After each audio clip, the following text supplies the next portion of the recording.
Mesdames, Messieurs, bonsoir et bienvenue dans le 20h de TFM. Dans l'actualité de ce mercredi, incendie à Podor. Un 4e décès a été enregistré. Les 4 victimes ont péri dans le violent feu de brousse survenu hier en début d'après-midi. Plus de détails dès le début de cette édition.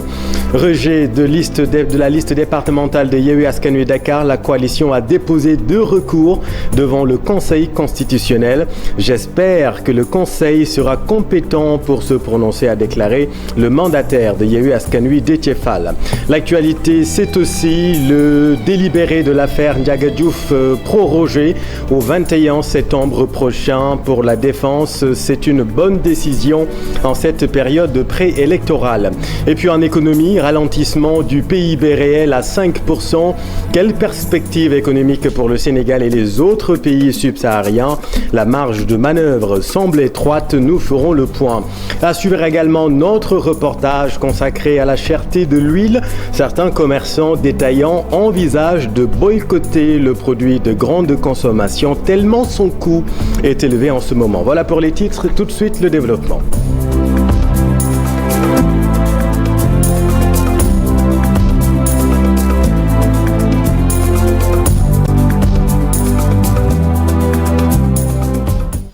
Un 4e décès est enregistré dans l'incendie survenu hier à Doumgalao dans le département de Podor. Cette 4e victime est un jeune berger de 15 ans encore en soins intensifs ce matin. L'adolescent a finalement succombé à ses blessures. On est tout cela avec Ousseynou Diop, Habib Sek.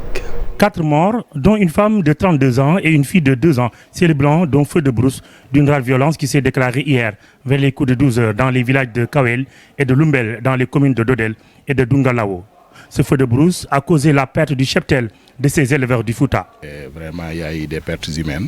À l'heure où je vous parle, il y a 4 décès.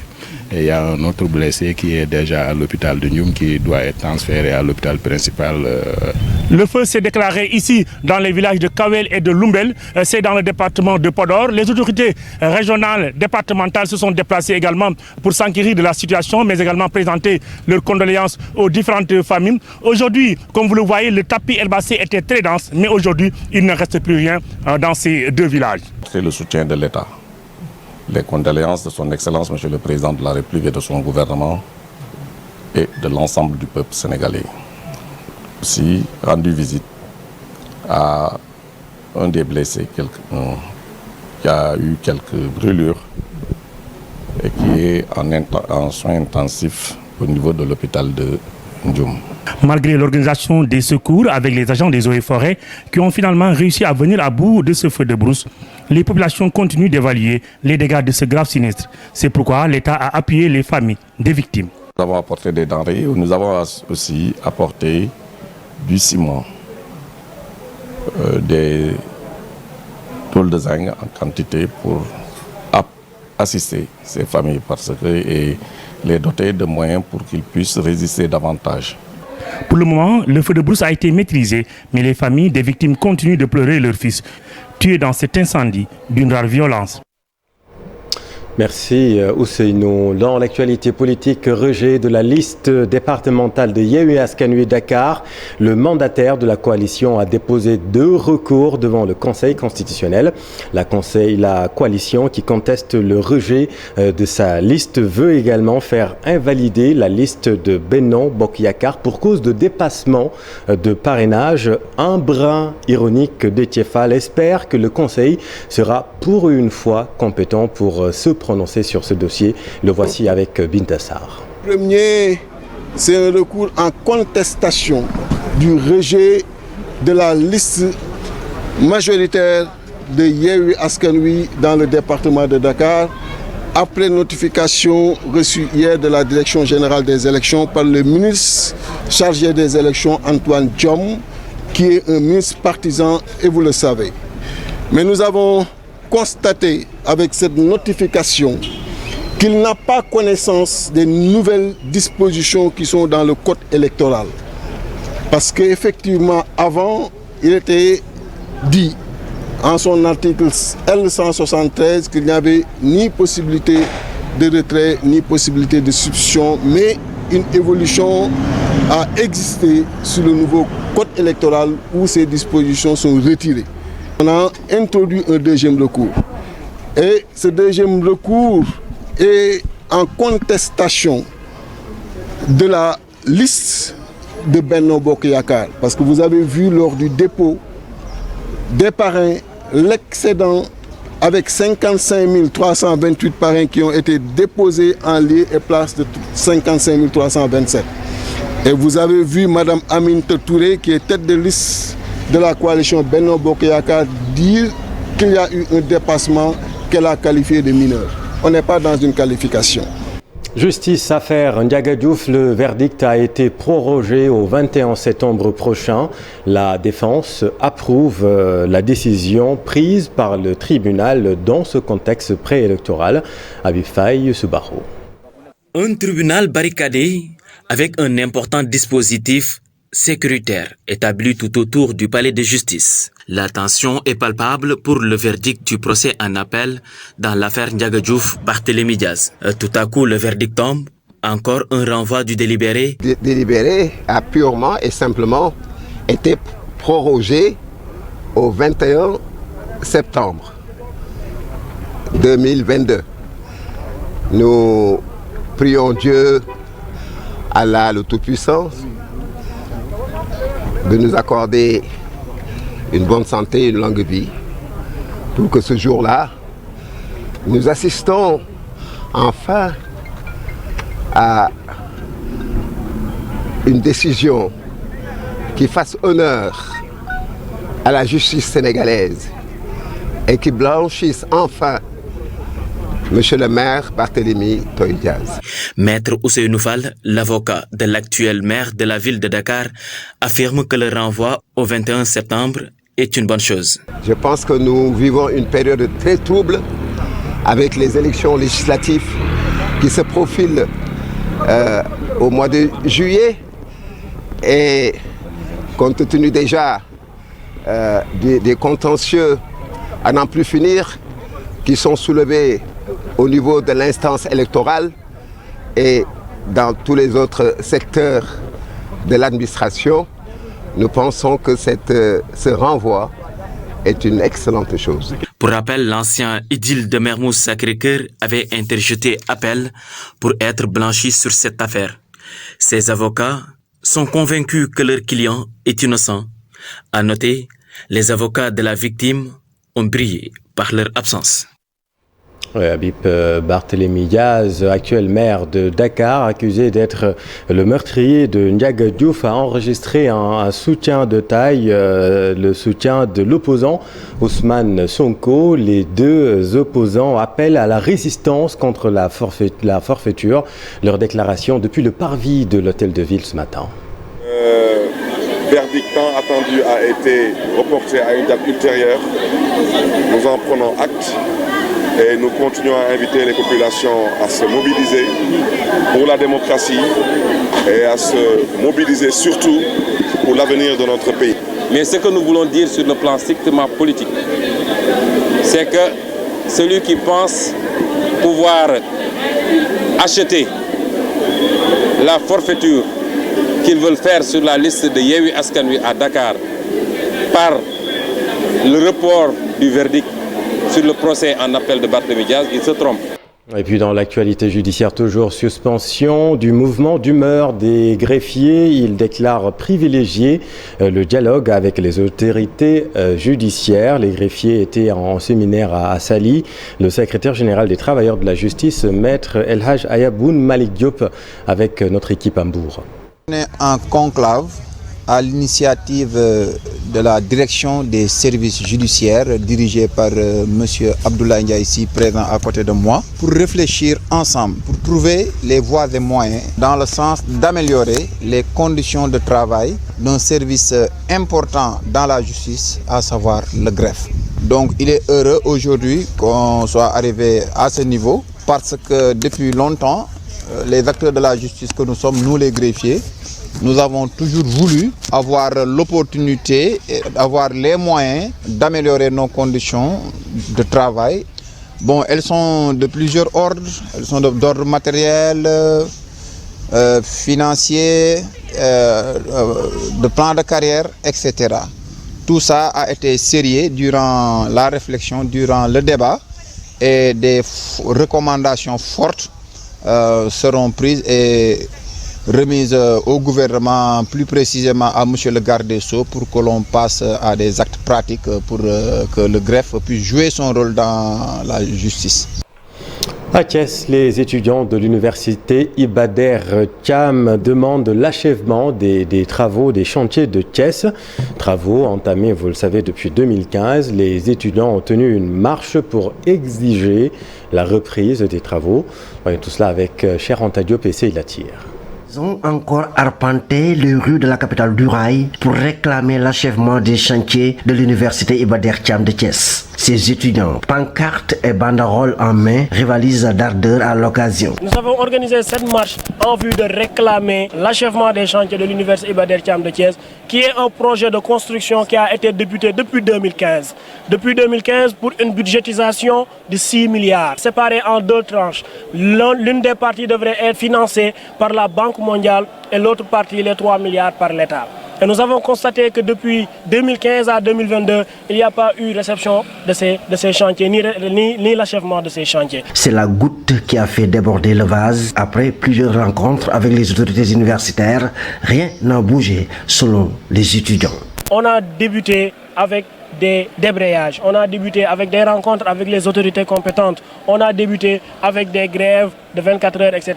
Aujourd'hui, voyant que la situation ne s'améliore pas, il était nécessaire que les étudiants, avec ce personnel des parts et des pairs, descendent sur la route nationale afin de montrer à l'opinion nationale et internationale que les chantiers de l'université Iba Der Thiam de Thiès ne sont toujours pas achevés ni réceptionnés. L'auditorium de l'université Iba Der Thiam de Thiès était le point de chute de cette marche. Les étudiants ont tenu un sit-in pour demander au gouvernement de poursuivre sans relâche l'achèvement des chantiers.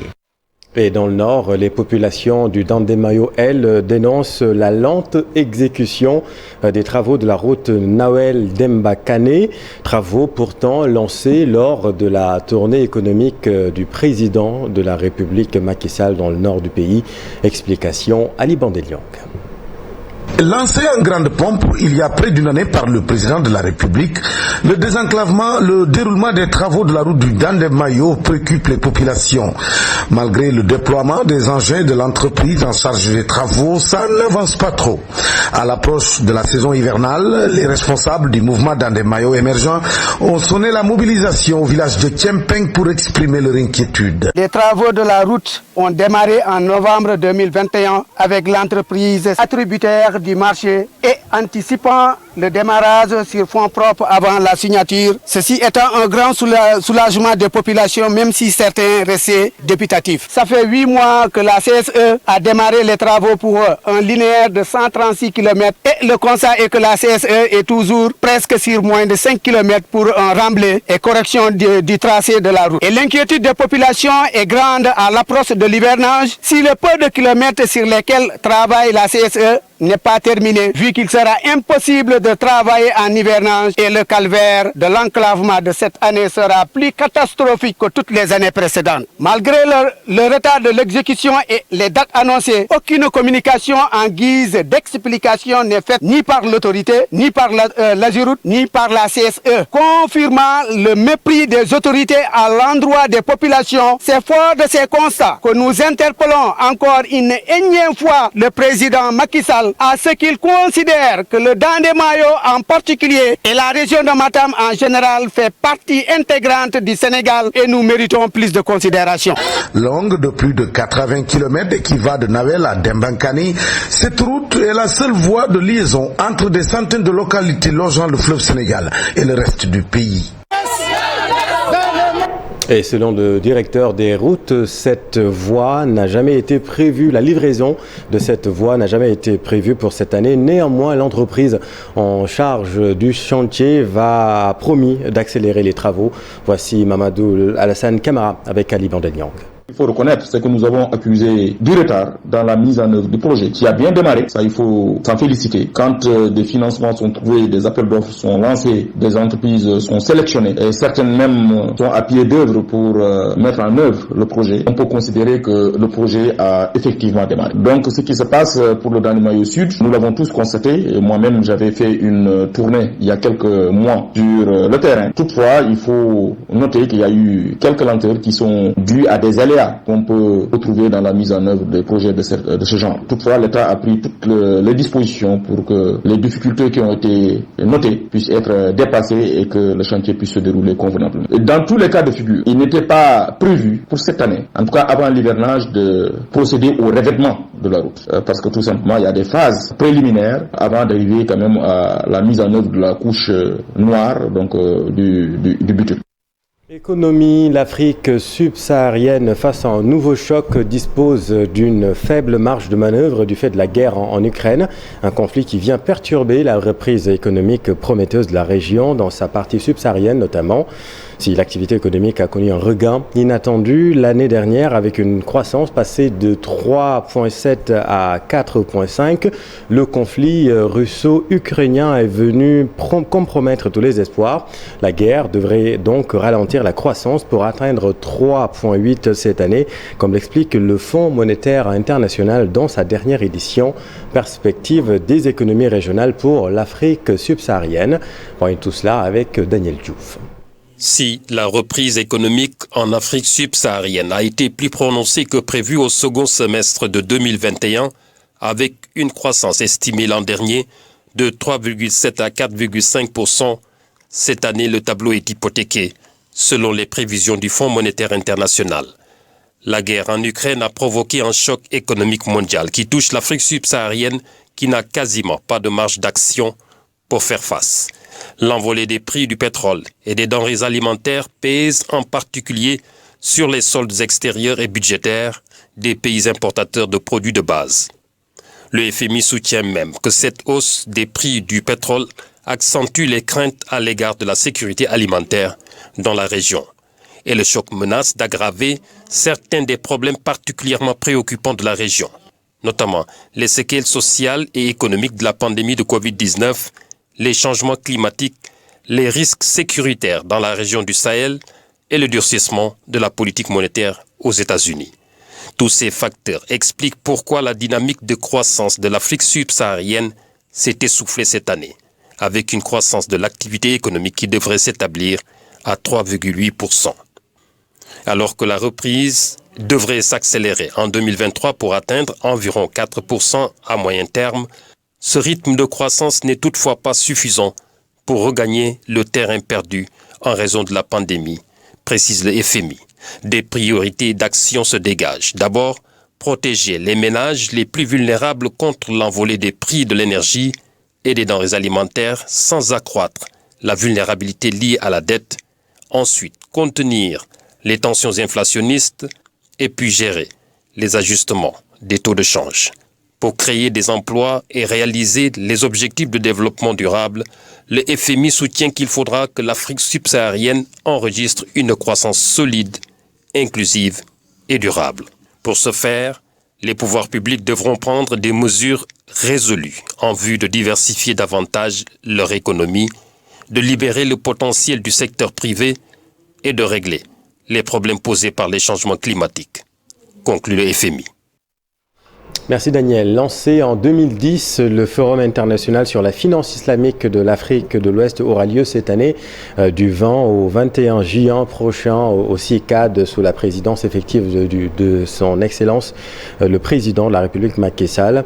La 7e édition aura pour thème le financement des grands projets d'infrastructure des pays de l'Afrique de l'Ouest. Le président directeur général de l'Institut africain de la finance islamique, organisateur du dit événement, Mamadou Lamine Baké, avec Marcel Farba-Maroun. Nos pays africains ont un gap infrastructurel énorme et qui est presque un frein à leur développement, à leur émergence. Et donc beaucoup de pays, décideurs des pays africains s'attellent à combler ce gap. Et si on regarde les chiffres, en 2020, peut-être les investissements en infrastructure en Afrique avoisinent les 400 milliards de dollars, dans lesquels l'Afrique de l'Est et l'Afrique australe sont devant l'Afrique de l'Ouest. Alors, mais ces financements d'infrastructures sont faits à travers des endettements de l'État et à travers les principaux bailleurs classiques que sont la Banque mondiale, la Banque islamique de développement et l'AFD, ainsi de suite. Alors, à travers cette forme, on voulait explorer les financements innovants et voir comment la finance islamique peut aider au financement des infrastructures à travers des financements participatifs dans lesquels c'est des investissements directs, c'est des privés qui vont venir à travers des PPP. L'autre grand titre de cette édition, c'est la facture de l'huile qui est de plus en plus salée. Le produit de grande consommation se fait rare d'ailleurs. Certains commerçants envisagent même de ne plus chercher à s'en procurer. Illustration au marché Gueule-Tapée de Dakar, Mariem Ndiaye, Amadou Ba. Il est fort possible que la ménagère ne retrouve pas de l'huile dans le marché. Certains commerçants rencontrés ici au marché Gueule-Tapée projettent de s'abstenir de vendre le produit. J'ai cessé de vendre de l'huile ces temps-ci. Avant les fêtes de Korité, j'avais acheté le bidon à 24 000 francs. Mais aujourd'hui, il coûte 27 500. Je ne vais plus en acheter tant que le prix ne sera pas en baisse. Idem pour Talibé Diallo, les nouveaux prix de l'huile risquent de perturber son commerce. L'huile coûte très cher et c'est presque impossible de la vendre au détail. Je vais arrêter. Le quart de litre coûte 400 francs. C'est trop cher. Avant, il coûtait 225 francs seulement. Cette vendeuse de poissons n'a d'autre choix que de se rabattre sur l'huile locale. Mais là aussi, il n'y a presque pas de différence de prix avec celle importée. Parce que le litre de l'huile locale est à 1400 ou 1500 francs. L'importé coûte 1600 francs. Je préfère acheter l'importé. Il n'y a pas de grande différence entre les prix, mais nous aurions préféré consommer local.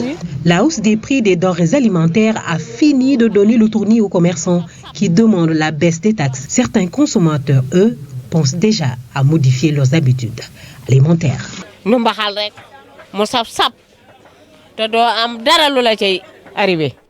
Merci Mariem. Production de semences au Sénégal. L'ISRA devrait mettre sur le marché cette année 65 tonnes de pré-base d'arachide, un objectif réalisable selon le directeur général de l'Institut. Le défi est de produire suffisamment de semences et d'en exporter tout autant. Voyons tout cela avec Babacar Diouf et Nongonjaï. À quelques semaines du démarrage de l'hivernage, il faut s'intéresser à la production de semences. En réalité, le souhait de tous ceux qui interviennent dans la chaîne de production est sans doute de voir le Sénégal exporter ses semences issues de ses laboratoires. Pour faire une bonne agriculture, il faut de la bonne semence. C'est celle qui assure une production de qualité. Et ça, c'est un défi que notre pays doit relever. Notre pays en est capable d'abord non seulement de satisfaire ses besoins, de constituer des réserves de semences, mais d'importer. Un objectif réalisable si l'on en croit le directeur général de l'Institut de recherche agricole du Sénégal. Il a été instruit à l'Institut sénégalais de recherche agricole de produire 65 tonnes de semences de pré-base d'arachide. Premiers résultats avec des rendements de haute facture ont été obtenus aussi bien dans les différents sites que j'ai cités tout à l'heure, avec des rendements de haute facture. Ce qui laisse penser qu'au-delà des objectifs fixés, nous pouvons aller au-delà de ces 65 tonnes. Le plus important dans cette affaire, c'est que les chercheurs ne sont pas confinés dans la création de semences d'arachide. Ils travaillent aussi sur d'autres spéculations. La production de semences ne s'arrête pas au niveau de l'arachide. Il faudrait qu'on puisse aussi atteindre cette souveraineté au niveau des autres spéculations. Tout cela ne sera possible que si les préalables sont assurés. Il faut du matériel et une maîtrise parfaite de l'eau. Les chercheurs de l'ISRA qui sont en tournée à l'intérieur du pays. Dans le sud, lancement des opérations de déminage à Djibélor, un projet de l'État du Sénégal en partenariat avec l'Union européenne. La sécurisation et le déminage de ces zones permettront un retour effectif des populations. Irène Mengasson, ambassadrice de l'UE au Sénégal avec notre équipe dans le sud. Le conflit en Casamance a occasionné le déplacement de milliers de personnes de leur terroir vers des localités des régions de Ziguinchor, de Sédhiou et de Kolda et ou vers les pays frontaliers comme la Gambie et la Guinée-Bissau. Aujourd'hui, avec la paix retrouvée, ces populations ont entamé un processus de retour à leur terroir d'origine. Elles sont accompagnées dans ce processus par l'État du Sénégal et ses partenaires à travers la sécurisation des zones concernées par l'armée dans le cadre de ses missions régaliennes, la mise à disposition des populations concernées des moyens matériels pour la reconstruction de leurs maisons par le PUMA, l'armée, l'ANRAC et les partenaires de l'État. La réhabilitation d'infrastructures socio-économiques de base pour assurer aux personnes retournées les conditions nécessaires à une bonne réinstallation et à une vie décente. Le déminage des terres infectées par les mines pour leur restitution aux populations et créer un environnement sécurisé favorable à la bonne conduite d'activités socio-économiques profitables à tous. La prise en charge des victimes des mines. C'est dans cette perspective que le projet d'action contre les mines pour un retour sécurisé des populations en Casamance, ARC, que j'ai le plaisir de procéder au lancement aujourd'hui, est mis en place par Humanité et Inclusion avec le financement de l'Union européenne. C'était plutôt Guédiou Diouf, gouverneur de Ziguinchor. En sport, beach soccer, les 5 poules du championnat national de beach soccer 2022 sont connues. Une compétition qui va se dérouler en 3 phases, dont une finale à Saly d'après Oumar Gueye, le président du football spécifique au Sénégal. Le voici avec Cher Sadibou Diarra. A décidé d'augmenter les subventions pour le club de beach soccer. On passe de 300 000 à 500 000. Donc pour cette saison, une centaine de ballons a décidé de répartir aux équipes. Donc chaque équipe aura 5 ballons de compétition pour aussi démarrer sa saison. Donc le calendrier que j'ai proposé, c'est pour démarrer le dimanche 19 partout, le lendemain de l'AG. On verra est-ce que c'est faisable. Compétition en 3 phases. Une première phase de poule, les 4 poules, 5 poules de 4. Les 5 premiers vont être qualifiés, les 3 deuxièmes. Une deuxième phase de 2 poules de 4. Avec des champs de match aller-retour. Je regarde le calendrier, ça plug bien avec la contrainte de la CAF. Et on pourra plugger le programme de l'équipe nationale dès qu'il sera stabilisé. Et cette année, comme tu l'avais suggéré, on va faire des playoffs. On va faire des playoffs et on va faire un Final Four. Les 4 meilleures équipes des 2 poules, on va faire un week-end à Saly. Et puis l'association Sénégal Reconnaissant compte honorer le football sénégalais le 24 juin prochain. Selon le président Serigne Mbacké Ndiaye, il aura un match de gala suivi d'une soirée à l'honneur du ministre des Sports. Le voici avec Cher Sadibou Diarra. Sénégal Reconnaissant. Et cette association a décidé, pour cette édition-là, de rendre un hommage au football sénégalais. La manifestation, c'est Matar, mais aux côtés de Matar, il y a d'autres. Nous avons décidé d'honorer, de décorer Augustin Senghor, le président de la Fédération sénégalaise de football. Nous avons décidé de décorer Aliou Cissé, qui a été vraiment tenace, perspicace. Nous avons décidé de décorer le docteur Alioune Sarr pour tout ce qu'il a fait pour la lutte sénégalaise. Nous avons décidé de décorer Yatma Diop, qui a été le premier footballeur sénégalais professionnel en France. L'événement est prévu, s'il plaît à Dieu, le vendredi 24 juin. Et le jeudi qui précède, Lamine, nous aurons un match de football qui va opposer les anciens de Dakar. Voilà, contre les anciens des régions. Ce sera au terrain de Niary Tally. Voilà, c'est la fin de cette édition. Merci infiniment de l'avoir suivi. L'info continue dans un instant dans la dernière partie de Soir d'Info avec Pape Abdoulaye Der et son invité ce soir. Restez avec nous, vous êtes au bon endroit. Bonne soirée.